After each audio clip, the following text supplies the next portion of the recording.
श्री शिवाय नमस्तुभ्यं। श्री तत्व महापुराण की कथा जो मैनपुरी में चल रही है, आज 7वें दिन ये कथा पूर्ण हो चुकी है, जिसमें गुरुजी ने बहुत ही महत्वपूर्ण बात बताए हैं। यदि किसी कारणवश आप ये कथा न सुन पाए हो तो इस छोटी सी वीडियो में आपको पूरी कथा की जानकारी प्राप्त हो जाएगी। तो बढ़ते हैं कथा की ओर। गुरुजी ने कहा, जब हम मंदिर जाते तो वहाँ बैठे सभी को पंडित जी हमें चरणोदक देते हैं। जिस जल के अंदर तुलसी दल पड़ा होता, उस चरणोदक को हम आचमन करते तो हमारे शरीर के 3.5 करोड़ रोम छिद्र हमारे शुद्ध होकर परमात्मा की शरणागति धारण कर लेते। गुरुजी ने कहा, दुनिया के लोग ताने देते, कमेंट्स करते और कहते, मंदिर के अंदर जाकर क्यों बैठते, शंकर जी राम जी के मंदिर में क्यों जाते, शिव महापुराण की कथा क्यों सुनते, क्यों तीर्थ में जाते, क्यों जाते पवित्र नदियों में स्नान करने। इस पर गुरुजी ने कहा, दुनिया के लोगों को नहीं मालूम, दीप ऐसे जले तो हवा उसे बुझा देती। जब दीप पर कांच की हंडी रख दी जाती तो वह हवा उसे बुझा नहीं पाती। तो ये शिव महापुराण की पंडाल नहीं, मंदिर नहीं, यह हांडी है। जो यहाँ आकर बैठ गया उसके अंदर दीप प्रकाश हो गया। गुरुजी ने कहा, शरीर में अगर बीमारी है तो उसका इलाज डॉक्टर कर सकते हैं, पर यदि मन में बीमारी है तो उसका इलाज महादेव ही करते हैं, दूसरा कोई नहीं करता।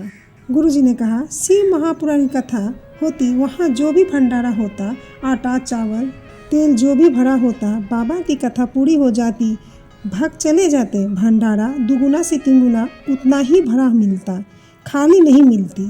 गुरुजी ने कहा, लोग कहें तुम खाली हाथ गए, खाली हाथ जाओगे, आप कहना मैं अपना पुण्य अपने साथ ले जाऊंगा।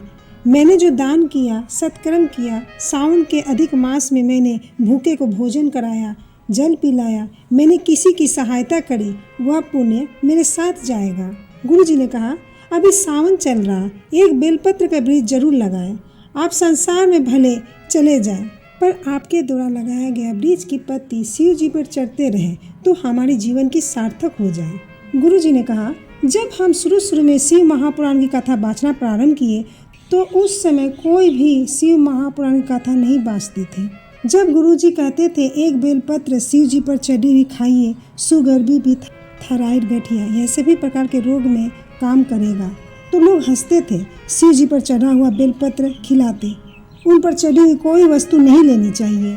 गुरुजी ने कहा, अगर आपके पास शिव जी के चढ़ाने के लिए कुछ भी वस्तु नहीं है, नहीं बेलपत्र, नहीं एक लोटा जल, तो मात्र मंदिर की आप सफाई कर दे, दिए लगे हो तो उठा के एक साइड रख दे। किसी ने पशुपति व्रत किया है तो जिसने व्रत नहीं किया हो उस प्रसाद को सभी में बांट दे। गुरुजी ने कहा, जिस चीज़ का तुम्हें घमंड होगा वह सबसे पहले खींची जाती। शरीर पाने के बाद व्यक्ति को दांतों का अहंकार रहता, मैं काट जाऊंगा, मैं खा जाऊंगा। मरने से सबसे पहले दांत गिर जाती। काया की सुंदरता, मैं कितनी सुंदर, मरने से पहले काया की सुंदरता भी चली जाती। जब बाल का अहंकार होता तो सबसे पहले बाल चली जाती। धन सत्ता वैभव अहंकार करोगे तो सब चला जाएगा।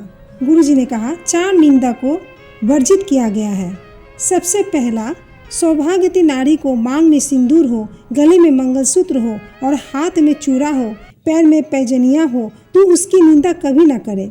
दूसरा, गर्भवती स्त्री को अपशब्द निंदा ना करे। तीसरा, रोगीला व्यक्ति, मंदबुद्धि व्यक्ति, आँख से अंधा है, उसकी निंदा ना करे। चौथा, कोई साधु संत गुरुजन ब्राह्मण जन, कोई मोहल्ले का व्यक्ति भगवान के भक्ति में डूबा हुआ हो तो उसकी निंदा कभी ना करे। गुरुजी ने आज एक ही पत्र पढ़े। ब्रजेश यादव मैनपुरी से, वह पहले आर्मी में नौकरी करते थे, फिर सेवानिवृत्त होने के बाद घर आ गए। मन में निराशा थी, इतना जल्दी सेवानिवृत्त हो गई। उनकी धर्मपत्नी ने पशुपति व्रत किया, फिर वह शिवर जा रहे थे कि नौकरी लग जाए। रिजर्वेशन कराया, जाने की तैयारी की, इतने में कॉल लेटर आ गया, आपका टेस्ट करने के लिए आपको बुलाया गया। उनकी पत्नी शिवर गई, कंकर और रुद्राक्ष लेके आई। 21 दिन तक उनका पूजन की, फिर उनका वापस सिलेक्शन हो गया। 1 तारीख से 7 तारीख तक छत्तीसगढ़ में कथा होगी। जिसका नाम अमर शिव महापुराण की कथा होगी। ये थी 7वें अंतिम दिन की कथा। उम्मीद है आपको ये कथा जरूर पसंद आई होगी। श्री स्वाय नमस्तुभ्यम। हर हर महादेव।